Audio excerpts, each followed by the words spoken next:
ঘটনাটি মূলত আমরা পেয়েছি শেখ মিকাইল আহমেদ ভাইয়ের কাছ থেকে। ওনার বেশ কিছু ঘটনা ইতিমধ্যে আমরা প্রচার করেছি। ওনার বাড়ি মাগুরা জেলার মোহাম্মদপুর উপজেলার শ্যামনগর ইউনিয়নে। উনি বর্তমানে ঢাকাতেই থাকেন। বাংলাদেশের প্রথম সারির একটি পত্রিকা উনি চাকরি করছেন। চলুন ঘটনার ভেতরে ঢুকে যাই। এই ঘটনাটি উনি যার কাছ থেকে সংগ্রহ করেছেন তার নাম হচ্ছে মেঘ, পুরো নাম রাহুল ইসলাম মেঘ। ওনার বাসা যশোর জেলার শার্শা উপজেলার নিজামপুর ইউনিয়নের শ্রীকোনা গ্রামে। উনি বর্তমানে মালয়েশিয়াতে রয়েছেন, একজন রেমিটেন্স যোদ্ধা ভাই হিসাবে জীবনযাপন করছেন। মালয়েশিয়াতে 9 বছর উনি অবস্থান করছেন। এই 9 বছরের মধ্যে বহু দেশের বহু মানুষের সাথে পরিচয় হয়েছে। আর বাংলাদেশের এক ভাই যার নাম হচ্ছে মাসুদ, যাকে উনি চাচা বলে সম্বোধন করেন। আর এই মাসুদ চাচার বাড়ি এই যে শ্রীকোনা গ্রাম, এই গ্রামের পরের গ্রামেই। মাসুদ চাচা অন্যান্য ব্যক্তিদের মতো না, উনি বেশ ভার বুদ্ধি সম্পন্ন একজন ব্যক্তি। বয়সও মোটামুটি হয়েছে, মধ্যবয়স্ক একজন ভদ্রলোক। উনি বেশ গাম্ভীর্যতা পছন্দ করেন, কথা কম বলেন। উনি এর আগেও একবার মালয়েশিয়াতে এসেছিলেন, এর কিছুদিন পর নাকি আবার চলে যান। 2022 সালের শেষের দিকে আবার মালয়েশিয়াতে এসেছেন। আসলে সাধারণত যারা বিদেশে যায় মোটামুটি বেশ ইয়াং বয়সে সবাই যাওয়ার চেষ্টা করে, কারণ বিদেশের কাজগুলো বেশ কঠিন হয়, সেখানে খাপ খাইয়ে নেওয়ার একটা ব্যাপার স্যাপার থাকে। এই জন্য খুব বেশি বয়স হয়ে গেলে বা মধ্যবয়স্ক হয়ে গেলে মানুষ কেউ বিদেশ যেতে চায় না। তবে মাসুদ চাচার বিষয়টা ভিন্ন। মাসুদ চাচা গাম্ভীর্যতা পছন্দ করলেও হাসি ঠাট্টা মাঝে মাঝে উনি করেন।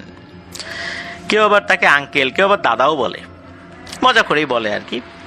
তো মাসুদ চাচাকে এই মেঘ ভাই উনিও চাচা বলে সম্বোধন করতেন।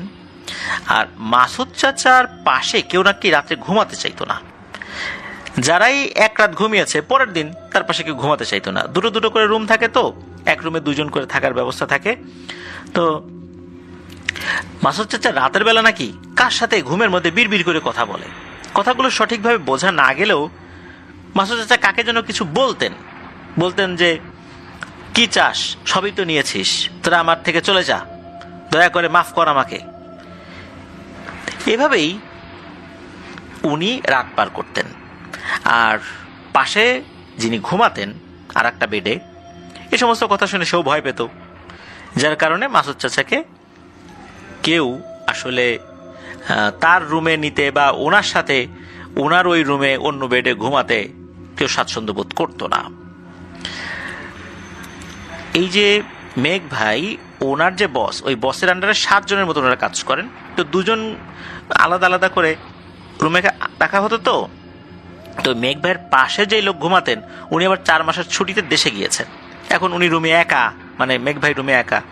তখন এই মেঘ ভাই মাসুদ চাচাকে বললেন যে, চাচা আপনি আসেন, আমি তো একা একাই থাকি, একা একা ভালো লাগে না, কথা বলতে পারি না কারোর সাথে, ভয়ও লাগে মাঝে মাঝে, আপনি আসেন।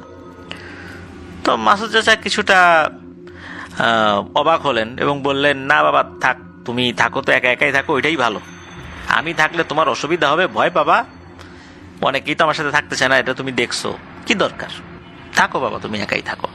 তখন আমার মেঘ ভাই বললেন, না চাচা, আল্লাহ ছাড়া কাউকে ভয় পাই না, আসেন তো আপনি।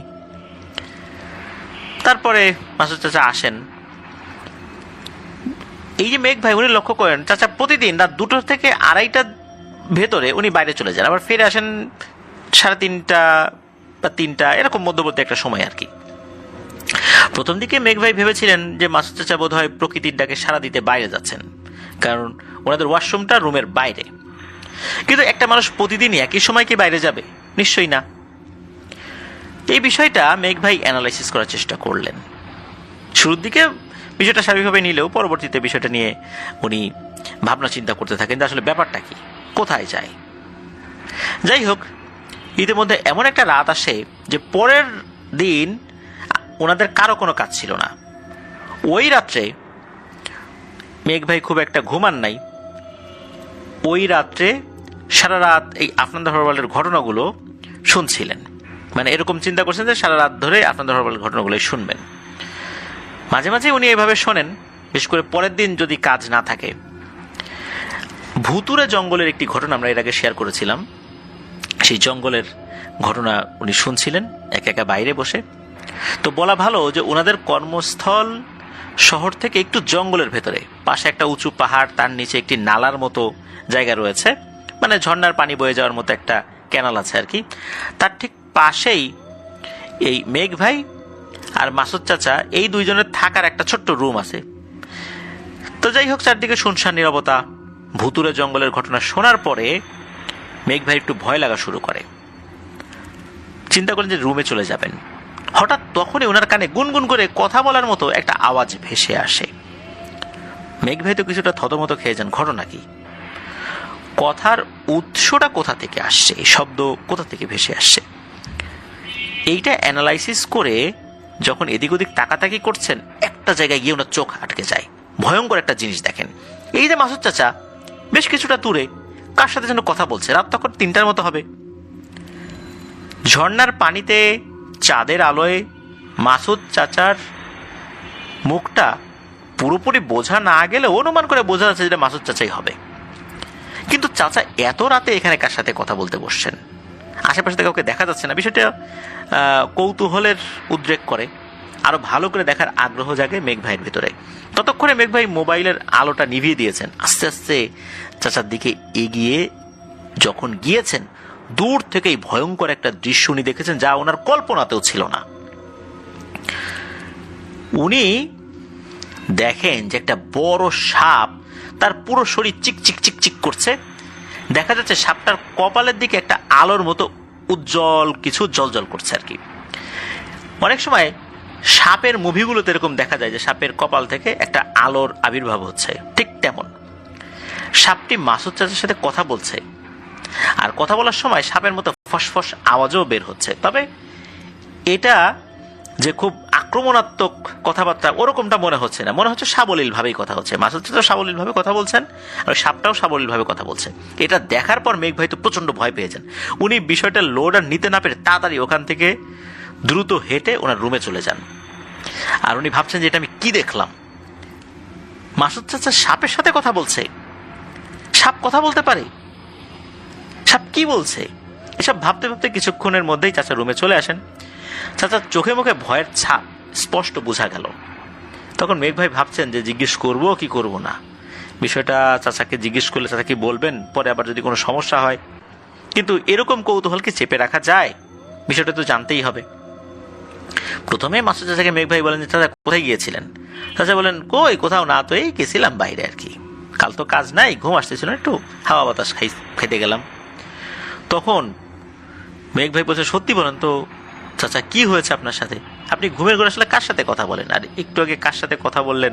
সাপের মতো কিছু একটা দেখলাম মনে হইলো। তখন চাচা কিছুটা চিন্তিত স্বরে বললেন, ও দেখে ফেলেছিস তুই তাহলে? আচ্ছা দেখেই যখন ফেলছিস তাহলে শোন, তোকে বলতে পারি তুই অন্যদের মতো না। অন্যরা তো সবাই ভয়ে আমার পাশে ঘুমায় না। তুই আমাকে ডেকে নিয়ে আসছিস, আবার তুই দেখেও ফেলছিস যেহেতু, তাহলে তোকে বলা যায়। বিষয়টাতে কাউকে বলা যাবে না এমন না, তবে তোরে বলি। তখন মাসুদ চাচা বলা শুরু করেন। মাসুদ চাচা 90-এর দশকের শুরুর দিকে এসএসসি পরীক্ষা দিয়ে পাশ করে কলেজে ভর্তি হয়েছেন। স্টুডেন্ট হিসেবে ভালোই ছিলেন, 100 ছাত্রছাত্রীদের মধ্যে 1 নম্বর বলা চলে। কলেজে প্রথম দিন থেকেই একটা মেয়েকে ওনার ভালো লাগতে শুরু করে। এই মেয়েটা আবার বেশ ব্যক্তিত্ব সম্পন্ন একজন মহিলা, আবার একগুঁয়ে স্বভাবেরই, কারো সাথে মিশতো না, কথা কম বলতো, সবার থেকে একটু আলাদা। বহুদিন ধরে ওই মেয়েটার পেছনে ঘুরতে ঘুরতে ঘুরতে ঘুরতে একটা পর্যায়ে ওই মেয়েটাকে রাজি করে ফেলছেন ভালোবাসার প্রস্তাবে আর কি। এদিকে এই যে মাসুদ চাচার বাবা, উনি কিন্তু ওই সময় গ্রামের সবচেয়ে প্রভাবশালী ব্যক্তি ছিলেন। এক কথার মানুষ, কথা যদি একটা বলতেন ওইটাই শেষ কথা, মরে গেলে ওই কথা উনি পরিবর্তন করবেন না। যখনই মাসুদ চাচা তার বাবাকে মেয়েটির কথা বলেছেন, উনি সাফ না করে দেন। এদিকে মাসুদ চাচা বাবার মতো হয়েছেন, নাসরবান্দা, এক কথার মানুষ। ওই মেয়েকে বলছেন তোমাকে বিয়ে করব, তো ওই মেয়েকেই বিয়ে করবে, অন্য কোথাও বিয়ে করবে না। তার বাবা যেখানেই যাকেই কথা দিক না কেন। আর তাছাড়া উনি তো সদ্য কলেজে ভর্তি হয়েছেন এসএসসি পাশ করে, এই জন্যই মূলত ওনার বাবা এই বিয়েতে রাজিও ছিল না। মাসুদ চাচা উনি তো খুবই ডিটারমাইন্ড, মানে সংকল্পবদ্ধ হয়েছেন যে ওই মেয়েকে বিয়ে করবেন। তো এইভাবেই পরিবারের সাথে টানাপোড়েনের মধ্য দিয়ে এই বেশ কিছু বছর চলে যায়, প্রায় 5 বছর চলে যায়। গোপনে পারিবারিক সম্মতি উপেক্ষা করে বিয়ে করে ফেলছেন ওই মেয়েকে। এখন যখন বিষয়টা জানাজানি হয়েছে, কোনোভাবেই তো মাসুদ চাচার বাবা বিষয়টা মেনে নেয় না, ঘাড় ধাক্কা দিয়ে বের করে দিচ্ছেন। বাবার দোয়া নিতে আসছে, ঘাড় ধাক্কা দিয়ে বের করে দিচ্ছেন যে না, তোর জায়গা নেই, বেরিয়ে যা। এদিকে টেনশনে পড়ে যান, কোথায় যাবেন, কি করবেন। গ্রামের বাড়িতে, বিশেষ করে যে এই মাসুদ চাচাদের গ্রামের বাড়িতে একটা জমি আছে। জমিটা মাসুদ চাচার বাবাই কিনেছিলেন বহু আগে এক হিন্দু পরিবারের কাছ থেকে। কোনো এক অজানা কারণে ওনারা জমিটা বিক্রি করে ভারতে চলে গিয়েছিলেন। সেখানে ওনারা ভালোই ছিলেন, হঠাৎ করে কি যে হলো, ওনারা চলে গেলেন। একদম সস্তা দামেই বিক্রি করে দিয়ে চলে গেলেন আর কি, যেটার দাম আরো বেশিই ছিল। কিন্তু কেন চলে গেলেন এই বিষয়ে কাউকে কিছু বলে যায়নি। তখন এই মাসুদ চাচার বাবা জায়গাটা কিনে নিয়েছিলেন, ওটা ওরকম পড়েই ছিল। আর ওনাদের যে ঘরটর যেগুলো ছিল টুকিটাকি, ওগুলো তো এখন আর নাই, নতুন করে সেখানে করতে হবে আবার থাকার উপযোগী করে। এই যে মাসুদ চাচা সিদ্ধান্ত নিলেন ওই জায়গায় থাকবেন তার স্ত্রীকে নিয়ে। তো ছোট্ট একচালা টিন শেড ঘর তৈরি করলেন। যেহেতু উনি কলেজে ভর্তি হওয়ার পর বেশ কিছু বছর চলে গিয়েছিল, তো বিয়ের পরে উনি একটা ভালো চাকরিও পেয়ে যান। বেশ কয়েকদিন ভালোই কাটছিল, বছরখানেক এভাবে কেটে যায়। চাচি এক পর্যায়ে সন্তান সম্ভবা হন। সন্তান সম্ভবা হওয়ার পর থেকে চাচি রোজ রাতে একটা স্বপ্ন দেখতে শুরু করেন। একটা অস্বাভাবিক রকমের বিশাল বড় সাদা রঙের সাপ, মাথায় সিঁদুরের মতো লাল কিছু আছে, আর মাথার একটা জায়গা থেকে এক ধরনের আলোক রশ্মি বের হচ্ছে। সাপটা স্বপ্নের মধ্যে রোজ এসে ওনার স্ত্রীকে বলে যে অনেক ধন সম্পদ দেব তোদের, তার বিনিময়ে আমাকে একটা ডাব অথবা একটা নারকেল কিংবা দুটো সুপারি দিতে হবে। এদিকে মাসুদ চাচার স্ত্রী স্বপ্নের আগামাথা কিছুই বুঝে ওঠে না। উনি তো এইসব বিষয়ে কিছু জানেনও না, লেখাপড়া করছেন প্যারানরমাল কোনো বিষয়ের যেই অর্থ আকার ইঙ্গিত এটা উনি বুঝতে পারেন না। ডাব নারকেল সুপারি এসব কি, এগুলোর মানে কি, এগুলো উনি জানেন না। আবার নাকি স্বপ্নের কথা বলাও নিষেধ ছিল কাউকে। প্রতিদিন একই স্বপ্ন দেখতে দেখতে চাচি বিরক্ত হয়ে এক পর্যায়ে বলেন, যা, এত যখন চাচ্ছিস তোকে একটা ডাব দিয়ে দিব না, আর জ্বালাস না তো, আর স্বপ্নের মধ্যে সে বিরক্ত করিস না। ব্যাস, উনি যে বলছেন যে ডাব দিব, এরপর থেকেই ওই স্বপ্নটা চাচি আর দেখেন না। কিন্তু সমস্যা হলো আর একটা স্বপ্ন দেখা শুরু হলো। উনি দেখেন যে ওনার যে ঘর তার থেকে একটু দূরে একটা বিশাল মোটা তেঁতুল গাছ রয়েছে। তেঁতুল গাছের নিচ থেকে একটা স্বর্ণের মূর্তি উঠে আসছে। মূর্তিটার শরীরে একটি কালো কুচকুচে সাপ পেঁচিয়ে আছে, আর ওই সাপটা ওই স্বপ্নের ভিতরেই চাচিকে উদ্দেশ্য করে বলছে, যুগ যুগ ধরে আমি মূর্তিটা পাহারা দিচ্ছি রে, নে আজ থেকে এই মূর্তিটা তোর, এটা তোর মূর্তি, আয় নিয়ে যা। প্রায় রাতে এই স্বপ্নটা দেখতে থাকে চাচি। ইতোমধ্যে চাচির অবস্থা খারাপ হয়ে যায়, শরীর দুর্বল হয়ে পড়ে। এদিকে আবার মাসুদ চাচা নতুন চাকরি নিয়েছেন। ওই সময়ে বাংলাদেশের বিখ্যাত একটা গার্মেন্টস ফ্যাক্টরির অফিসার পদে উনি চাকরিতে জয়েন করেছিলেন। চাচিকে ওই অবস্থায় বাড়িতে একা রেখেই কর্মস্থলে আসতে হয়। প্রায় সপ্তাহখানেক থাকাও লাগে। এর ভিতরে চাচি তো অসুস্থ হয়ে পড়ছেন। সালটা ঠিক করে বলতে পারেন নাই মাসুদ চাচা। তখন তো মোবাইল ফোন ছিল না, এইভাবে অ্যাভেলেবল ছিল না। সপ্তাহখানেক পর উনি বাড়িতে এসে শোনেন এক ভয়ঙ্কর ঘটনা। চাচি নাকি একদিন সন্ধ্যার সময়, ঠিক মাগরিবের আজানের পর যখন সন্ধ্যা নেমে গেছে, অন্ধকার হয়েছে, তখন তার প্রসব বেদনা শুরু হয়। এর কিছুক্ষণ পর তিনি সন্তান জন্ম দেন। ভয়ঙ্কর এক সন্তান, কোনো মানুষও না, কোনো প্রাণীও না, অর্ধেক সাপ অর্ধেক মানুষের মতো, ঠিক মানুষ বলা যাবে না, এরকম একটা অদ্ভুত প্রাণী জন্ম দিয়েছে চাচি। অদ্ভুত প্রাণীটির জন্ম হওয়ার পরে নাকি খানিকটা সাপের মতো গড়াগড়ি দিয়ে এদিক ওদিক ঘুরে বেরিয়ে এক পর্যায়ে ফসফস শব্দ করে চাচিকে উদ্দেশ্য করে কথা বলে ওঠে। সে বলে, কি দোষ ছিল আমার, একটা স্বর্ণের মূর্তির লোভে আমাকে তুলে দিলে ওদের হাতে। এটা বলতে বলতে নাকি ওই অদ্ভুত প্রাণীটি ওখানেই মারা যায়। ঘটনাটির সময় উপস্থিত থাকা লোকজন সবাই প্রত্যক্ষ করছে, বিশেষ করে ওই সময় যারা মহিলা যারা ছিল আর কি, ওই সময় তান্ত্রিক কাজ করছিলেন আর কি। ভয়ে তো তারা কাঠ হয়ে যায়।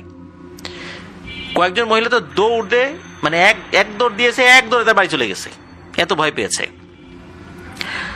চাচি তখন বুঝতে পারে যে ঘটনাটা কি হয়েছে, ওই ডাবের অর্থটা কি। অদ্ভুত এই সন্তানটি এসব বলতে বলতেই তো মারা যায়। উপস্থিত থাকা যেই লোকজন তারা তো খুব ভয় পেয়েছেন। মারা যাওয়ার পর ওই জিনিসটার গায়ে হাত দিতে সবাই আপত্তি করে, কেউ তো ধরতে চায় না। তারপরও চোখের সামনে একটা লাশ, দাফন কাফন তো করতেই হবে। মসজিদের ইমাম সাহেবকে খবর দেওয়া হয়, ইমাম সাহেব আসেন, সব কথা শোনেন। উনি বলেন যে দ্রুত এটাকে কবর দিয়ে দিতে হবে, আর এটাকে চোখের আড়াল করা যাবে না, দ্রুতই আমরা এটা কবর দিয়ে দেব। তো দ্রুতই রাতের মধ্যেই কবর দিয়ে দেওয়া হয়, যে যার মতো বাড়িতে চলে যায়। কয়েকদিন পরে মাসুদ চাচাও ফেরত আসেন বাংলাদেশে। উনি মালয়েশিয়াতে গিয়েছিলেন মাঝে সপ্তাহখানেকের জন্য, অফিস থেকে তাকে পাঠানো হয়েছিল। তো উনি যখন আসেন, পুরো ঘটনাটা শোনেন, তখন চাচিকে নিয়ে এলাকার এক নাম করা মহিলা কবিরাজের কাছে যাওয়া হয়। কবিরাজের নাম ছিল শিরিনা বেগম। মহিলা কবিরাজকে স্বপ্ন থেকে শুরু করে পুরো ঘটনা খুলে বলতেই কবিরাজ বুঝতে পারে ঘটনাটা কি। কবিরাজ তার অনুগত জিন দ্বারা খবর নিয়ে অদ্ভুত কিছু তথ্য বলে। কবিরাজ বলে, প্রথম যে সাদা সিঁদুর দেয়া সাপটি স্বপ্ন দেখাতো, সেটা কোনো সাধারণ সাপ নয়, এটা ভয়ঙ্কর এক জাদুকর জিন সাপ। বহু বছর আগে থেকেই ওখানে কিছু ভয়ঙ্কর জিন সাপ বসবাস করে, কারণ ওই জমিতে যুগ যুগ ধরে গুপ্তধন রয়েছে। সেই গুপ্তধন ওরা পাহারা দেয়। বিশেষ করে এই জিন সাপগুলোর গুপ্তধন পাহারা দেওয়ার বিষয়ে বিশেষ এক ধরনের বৈশিষ্ট্য রয়েছে। ওরা এগুলোতে সিদ্ধহস্ত, যেটা অন্য জিনেরা খুব একটা পারে না। পারে, তবে ওদের মতো এতটা ক্ষমতাশালী না এই গুপ্তধন পাহারা দেয়া সংক্রান্ত বিষয়। আর ওই যে ডাবটা হলো মাসুদ চাচার স্ত্রীর গর্ভে থাকা সেই সন্তান, যেটা পেটে থাকতেই অর্ধেক সাপ আর অর্ধেক মানুষের আকৃতি বানিয়ে দিয়েছে জাদু প্রয়োগের মাধ্যমে। প্রত্যেক জিনেদের একটা নিয়ম রয়েছে, ওরা সরাসরি কিছু চায় না মানুষের কাছে, ওরা মানুষের কাছ থেকে এভাবে কিছু দাবি করে থাকে। ডাব মানে কন্যা সন্তান, নারকেল মানে পুত্র সন্তান, আর দুটো সুপারি মানে পরিবারের কোনো লোকের দুটো চোখ। মহিলা কবিরাজের এই কথাগুলো শুনে এই মাসুদ চাচা আর চাচির তো চোখ কপালে উঠে যায়। হাই হাই, বিপদ তো নিজেরাই ডেকে আনছি আমরা। ওনারা এই চিন্তা করতে থাকেন। চাচি তো চাচাকে জড়িয়ে ধরে হাউমাউ করে ফুপিয়ে ফুপিয়ে কাঁদতে শুরু করেন। প্রথম সন্তান হারানোর শোক কতটা কষ্টদায়ক, এটা যারা হারায় তারাই বুঝতে পারে। এরপর ওই মহিলা কবিরাজ শিরিনা বেগম এই মাসুদ চাচা এবং চাচিকে পানি পড়া দেন আর কিছু আমল শিখিয়ে দেন, যেটা ওনাদেরকে রোজ করতে হবে। কবিরাজের কথা মতো ওনারা ঠিকঠাক মতো আমল করা শুরু করেছেন। তো এরপর থেকে স্বপ্ন দেখাটা বন্ধ হয়ে যায়। একটা পর্যায়ে ঘটনাটি প্রায় ভুলেই গিয়েছিলেন ওনারা।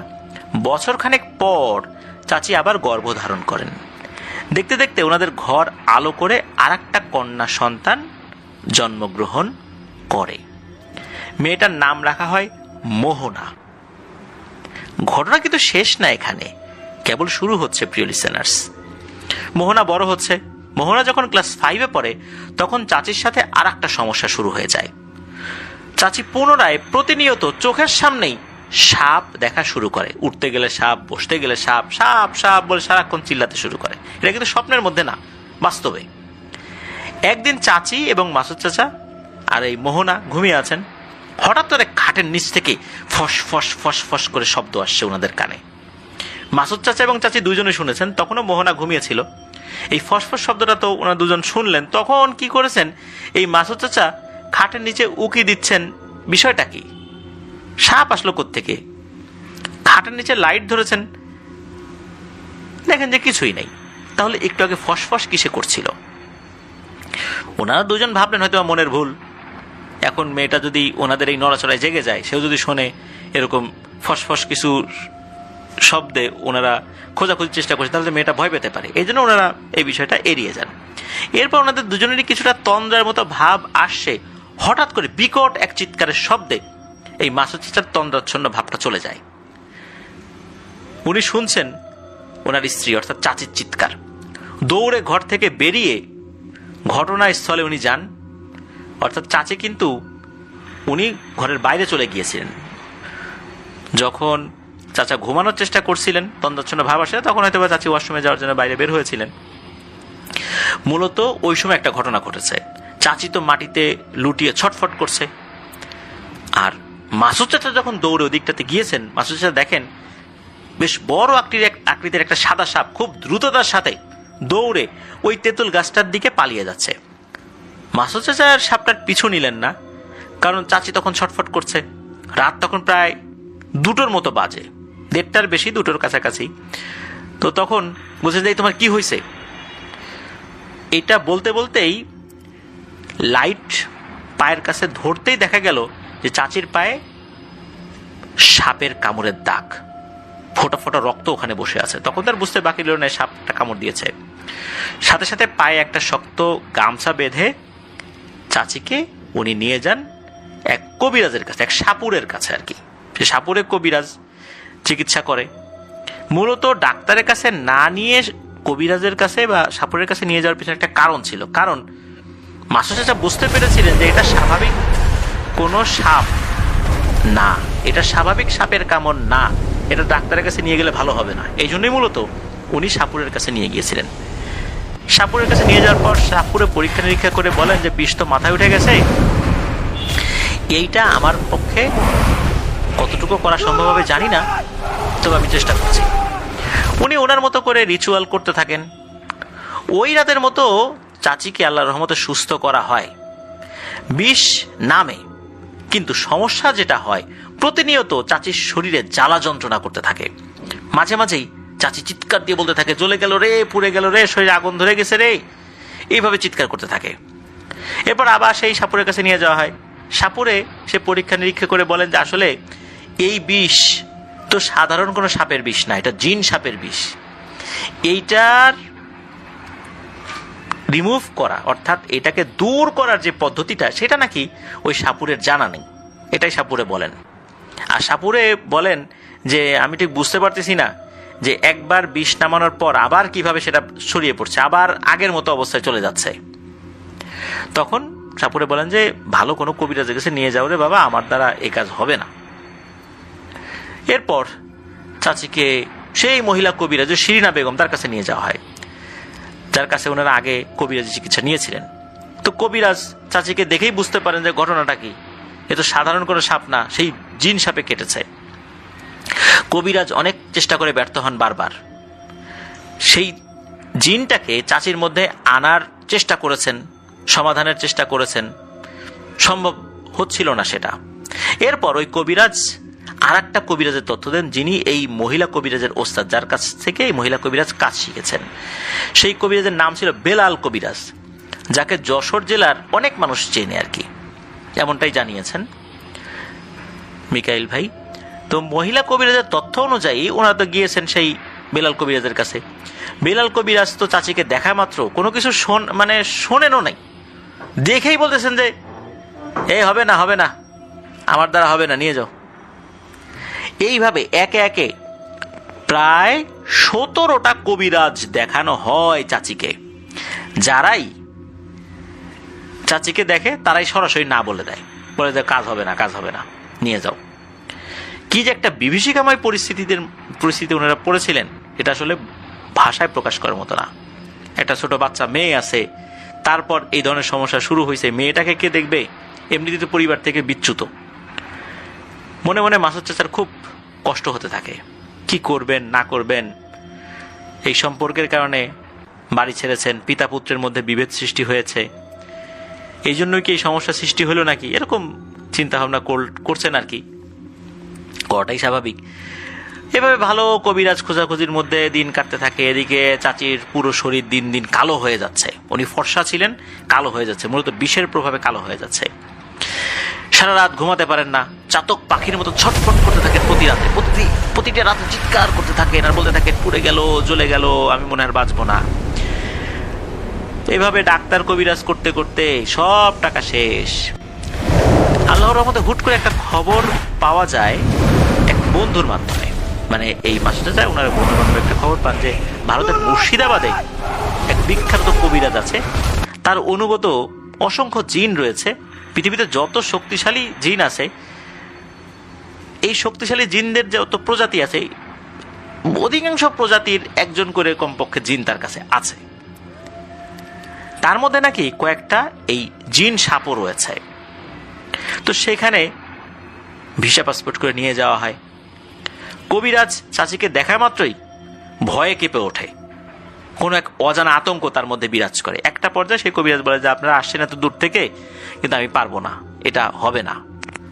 এরপর তো মাসুদ চাচা খুব করে অনুরোধ করতে থাকেন, কান্নাকাটি করতে থাকেন যে এত দূর থেকে আসছি, আমাদেরকে নিরাশ করেন না। তো কবিরাজ বলেন যে আসলে এই কাজটা করতে গেলে আমারও ক্ষতি হইতে পারে।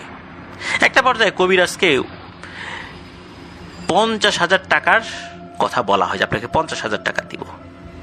তো এই 90-এর দশকের শেষ দিকে 50,000 টাকা আজ থেকে প্রায় 26-27 বছর আগের কথা, বা আরও আগে হবে, তখন কিন্তু 50,000 টাকা কিন্তু অনেক টাকা, এই টাকায় অনেক কিছু পাওয়া যেত।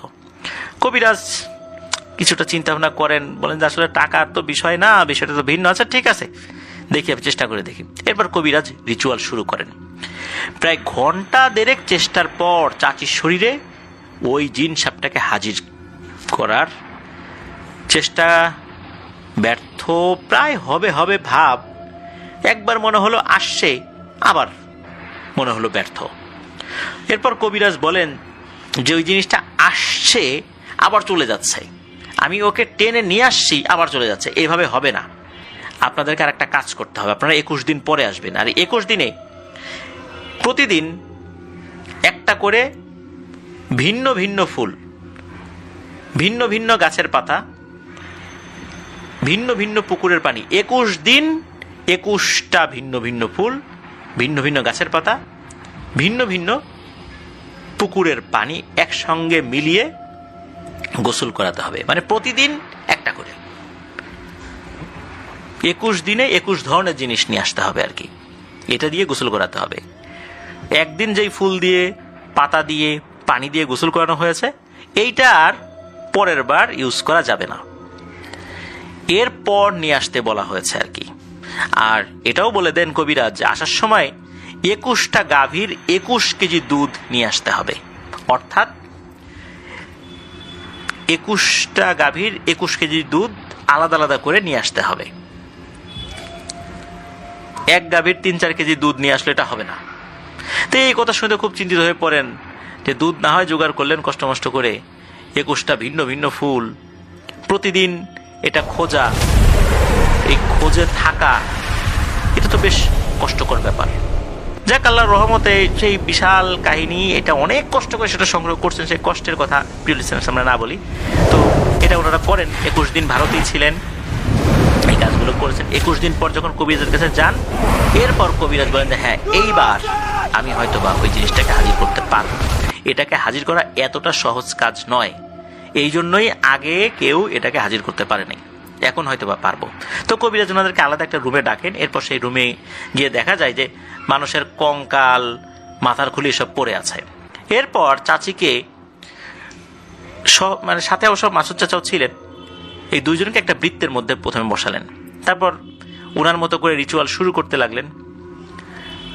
উনি চেষ্টা করতে লাগলেন যে ওই জিন সাপটাকে হাজির করার জন্য, প্রথমবারের মতো ওই জিন সাপটাকে হাজির করার প্রক্রিয়া চলছে। ওই কবিরাজ মূলত একজন তান্ত্রিক, একজন পিশাচ সাধক, এটাই বলতে হবে।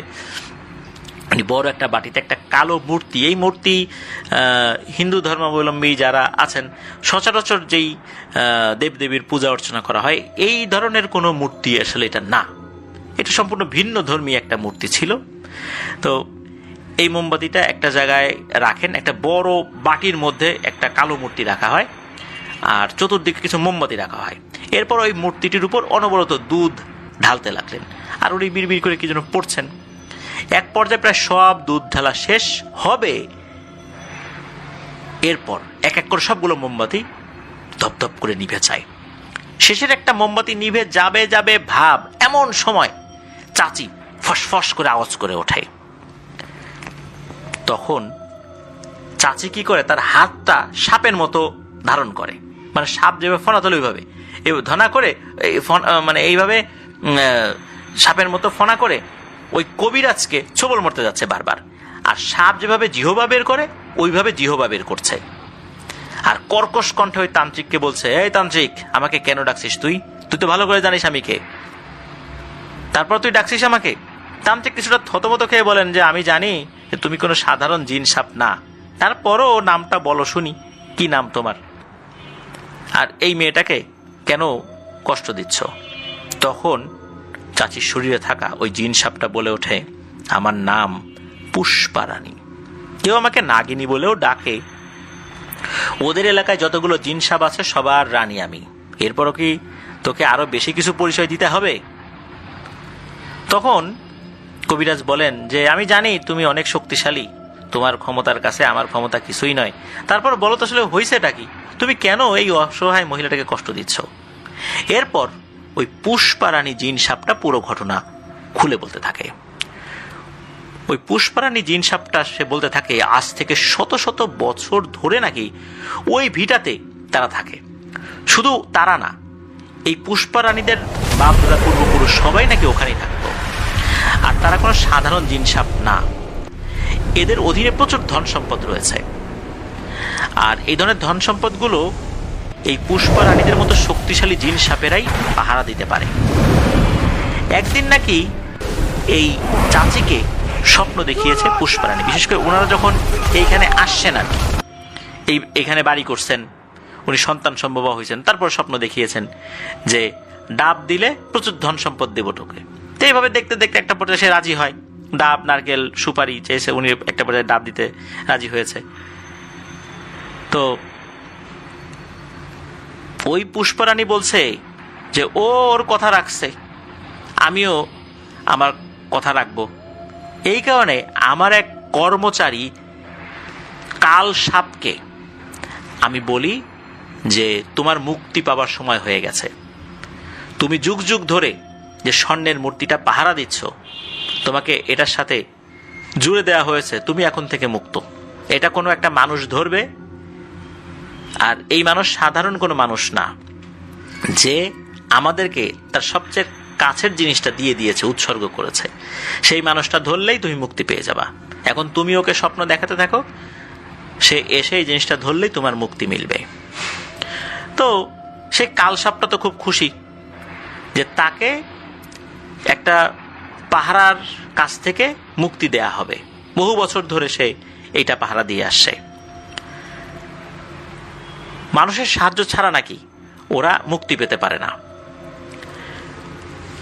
এই বিষয়টা যখন বলা হয়েছে, ওটা তো আসলে ওনারা বুঝতে পারেন নাই, এই চাচিরা তো বুঝতে পারেন নাই। কালসা ওই পুষ্পারানী এরকমই বলছে যে ওরা কি করছে, কবিরাজের বাড়ি গেছে। কালসাপটা তো মুক্ত হতে পারলই না, উল্টো ওই কবিরাজের কারণে ওই কালসাপটা আগে মূর্তির বাইরে ছিল, এখন ওই মূর্তির ভেতরে বন্দী হয়ে গেছে। এটা কি ভালো কিছু হইল? যাক, তারপরও ভুল করে ফেলছে, কবিরাজ বাড়ি গেছে, সেটাও আমি কিছু মনে করি নাই। কিন্তু ওর স্বামী আমাদের থাকার জায়গাটা অপবিত্র করে দিল, এটা কি কোনো একটা কাজ হলো? তখন তান্ত্রিক কবিরাজ জিজ্ঞেস করেন যে কিভাবে অপবিত্র করলো? তান্ত্রিক ধারণা করছেন যে মাসুদ চাচা হয়তো বা জল বিয়োগ করেছেন বা অন্য কিছু করেছেন, নোংরা আবর্জনা ফেলেছেন। কিন্তু না, চাচির ভেতরে থাকা ওই জিন সাপটা বলতে থাকে যে ওর মেয়ে মোহনার আকিকা দেবে, তাতে গরু জবাই করতে হবে, খাসিও তো জবাই করা যায়। আচ্ছা, গরু জবাই করছে, গরু জবাই করে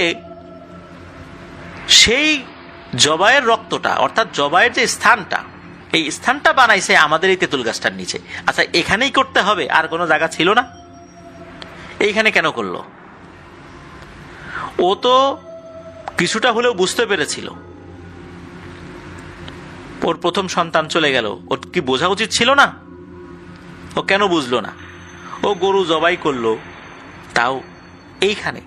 এতে করে আমাদের অনেক ক্ষতি হয়েছে, আমরা তো এটা মেনে নেব না।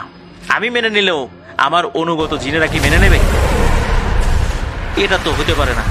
আমরা সারাক্ষণ গুপ্তধন পাহারা দিই যাতে করে অন্য জিনের দখলে না যেতে পারে। জিনেদের মধ্যে এই গুপ্তধন দখলের প্রতিযোগিতা হয়, কে কার গুপ্তধন দখল করতে পারে। যে অন্যের গুপ্তধন দখল করতে পারে তার ক্ষমতা বেড়ে যায়, তার গোত্রে তার প্রভাব বাড়ে। জিনেদের গুপ্তধন দখল করা এত সহজ না।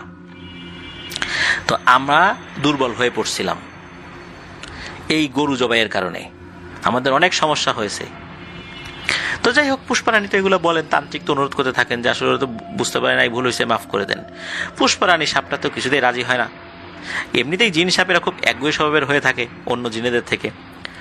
পুষ্পারানী জানায় যে সে কখনোই যাবে না চাচির শরীর থেকে। সে এমনভাবে বিষ ঢেলে দিয়েছে, এই বিষ থেকে পরিপূর্ণভাবে মুক্তি পাওয়া তার জন্য খুবই কঠিন। আমি যদি নিজের ইচ্ছায় চলে যাই তাহলে ও বেঁচে যাবে, নাহলে ওই বিষ কাটবে না, এটাই পুষ্পারানী বলে দেয়। এরপরই পুষ্পারানী সাপটা তার শরীর থেকে চলে যায়। আর তার ঠিক পরপরই সবগুলো মোমবাতি যেগুলো নিভে গিয়েছিল এগুলো এক এক করে আবার নিজে থেকে জ্বলে ওঠে। ওই জিনটা চাচির শরীর থেকে যাওয়ার আগে একটা কথা বলে যায়, সেটা হচ্ছে ওই তেঁতুল গাছের নিচে রোজ নাকি 1 কেজি করে দুধ রেখে আসতে হবে চাচিকে। কারণ ওই যে গরু জবাই করেছিল, ওখানে গরুর রক্ত পড়েছে, এতে করে যে এই ক্ষতিটা হয়েছে এটা আস্তে আস্তে নাকি কেটে যাবে, ওদের ক্ষমতাটা ফেরত আসবে আস্তে আস্তে। আর চাচিকে আজীবনের জন্য গরুর মাংস খাওয়া নিষেধ করে গেছে। এরপর তান্ত্রিক 50,000 টাকা দাবি করে। কাজ তো আসলে পরিপূর্ণভাবে হলো না, তারপরও টাকা বুঝিয়ে দিয়ে আসছিলেন, বুঝিয়ে দিয়ে বাংলাদেশে চলে আসেন। এরপরেও কিন্তু ওই সাপটা প্রতিনিয়ত থাকতো চাচির শরীরে। বাড়িতে গরুর গোস্ত আনলেই ওই জিন সাপটি উৎপাত শুরু করত, চাচিকে কষ্ট দিত, তার শরীর কালো হয়ে যেত, মাঝে মাঝে নীল বর্ণ ধারণ করত, বিষক্রিয়া শুরু হয়ে যেত। একদিন যদি গরুর দুধ ওখানে না দেয়া হতো তাহলে এই সমস্যা শুরু হতো, গরুর মাংস আনলে সমস্যা হতো, সারা রাত ঘুমাতে পারতো না, বিষ ছড়িয়ে দিত সারা শরীরে। ডাক্তারি চিকিৎসায় তার শরীরে কোনো বিষ ধরা পড়তো না, ব্লাডে কোনো ইনফেকশন ধরা পড়তো না, বিষক্রিয়ার ফলে যে ইনফেকশন হয়েছে বা কোনো বিষ ধরা পড়েছে, কোনো ভেনমের উপস্থিতি আছে, এরকম কিছু ধরা পড়তো না। তো এইভাবেই চলছে। মাঝে মাঝে নাকি খুব বেশি ডিস্টার্ব করে থাকে। যখন কোনো কবিরাজের কাছে নিয়ে যাওয়া হয় তখন জ্বালা যন্ত্রণা আরো বেড়ে যায়। ওই সাপটা নাকি বলছে যে তার যেই ক্ষমতা, এই ক্ষমতাকে কাটিয়ে বাংলাদেশের এমন কোনো তান্ত্রিক কবিরাজ নাই যে এই পুষ্পারানীর কাছ থেকে চাচিকে আলাদা করবে। অনেককে দেখানো হয়েছে, কেউ তো চিকিৎসা করতেই রাজি হয় নাই। কেউ কেউ নাকি এই পুষ্পারানীকে বোতলে বন্দি করেছিল, বন্দি করার পরপরই নাকি ওই কাচের বোতলটা টাস টাস করে ফেটে যেত, এমন একটা অবস্থা। কোন জিনকে বোতল বন্দি করার পর ওই বোতল ফেটে যায়। চিন্তা করা হচ্ছে কাচের বোতলে বন্দি করা হয়েছে, তাহলে প্লাস্টিকের বোতলে বন্দি করি। সেই প্লাস্টিকের বোতলটাও জোরে শব্দ করে ব্লাস্ট হয়ে যেত। তার মানে তাকে কাচের বোতল বা প্লাস্টিকের বোতলেও বন্দি করা যাচ্ছে না। তাহলে কতটা শক্তিশালী সে। কোনো হুজুরের কাছে গেলেই সমস্যা শুরু হয়। যাই হোক, অনেক ধরনের রুকিয়া করা হয়েছে, অনেকের কাছে নিয়ে যাওয়া হয়েছে, কোনো ধরনের কোনো উপকার তারা পান নাই। ওই যে প্রতিদিন 1 কেজি করে দুধ রেখে আসতে হচ্ছে, যেটা এখনো চলমান রয়েছে, এইভাবেই চলছে। আর ওরা নাকি জানিয়েছে যে আর বেশি দিন করতে হবে না, খুব তাড়াতাড়ি নাকি এই মাসুদ চাচারা বড় লোক হয়ে যাবেন, অনেক বড় লোক করে দেবে, সেদিনটা নাকি তাড়াতাড়ি চলে আসবে। তো এটাই হলো ঘটনা। মাসুদ চাচা বলেছেন যে এই যে সাপটা, যে সাপটার সাথে আমি কথা বললাম, এটা কিন্তু সেই জিন সাপ না, যেই জিন সাপটা কামড় দিয়েছিল আমার স্ত্রীকে। মূলত এই জিন সাপটা একটা মুসলিম জিন সাপ। এই জিন সাপটা আমার স্ত্রীর সাথে আগে থেকেই থাকতো, কিন্তু এই পুষ্পা রানীর উপস্থিতির কারণে সে আর কাছে আসতে পারছে না। এটা নিয়ে সে আফসোস করে। আর সে মাঝে মাঝে এসে আমাকে বলে যায় কিভাবে রুকিয়া করতে হবে, কিভাবে কি করতে হবে, কিন্তু যত যাই বলুক কাজ হয় না। সেও আফসোস করে যে কেন যে এর থেকে মুক্ত করা যাচ্ছে না, সে নিজেও খুব আফসোস করে। এইভাবেই সে নিজে নিজে আসে, আমার সাথে কথা বলে, নিজে নিজেও বেশ কিছু রুকিয়া সে করেছে, কিন্তু ফল হয় না। আমাকেও কিছু শিখিয়ে দেয়, আমি সেগুলো করি, কিন্তু লাভ হয় না। এটাই হচ্ছে এই সাপের সাথে কথা বলার একটা ঘটনা। এটা হচ্ছে বললেন হলো মাসুদ চাচা। আর মাসুদ চাচা এটাও বলেছেন যে যখন উনি ওনার স্ত্রীর সাথে কথা বলেন, হঠাৎ করে নাকি ওনার স্ত্রী তোতলানো শুরু করে, ফসফস শব্দ করা শুরু করে। আর তখন বোঝা যায় যে ওই পুষ্পা রানী চাচির শরীরে ভর করেছে। আর এটার একটা প্রুফ এই যে মেঘ ভাই, যিনি মিকাইল ভাইকে ঘটনা দিয়েছেন, উনি নিজেও নাকি এটা করেছেন। সেটা হচ্ছে যে ওই মাসুদ চাচা যখন ওনার স্ত্রীর সাথে কথা বলছেন, হঠাৎ করে যখন ওই পুষ্পা রানী ভর করেছে, তখন এই মেঘ ভাইয়ের কানের কাছে ফোন ধরিয়ে দিয়েছে। তখন দেখা গেল যে চাচি কথা বলছেন তোতলানো ভাষায়, সাপের মতো ফসফস ফসফস করছে। এটা মেঘ ভাইও এটার প্রুফ পেয়েছেন। এটা এখনো চলমান রয়েছে।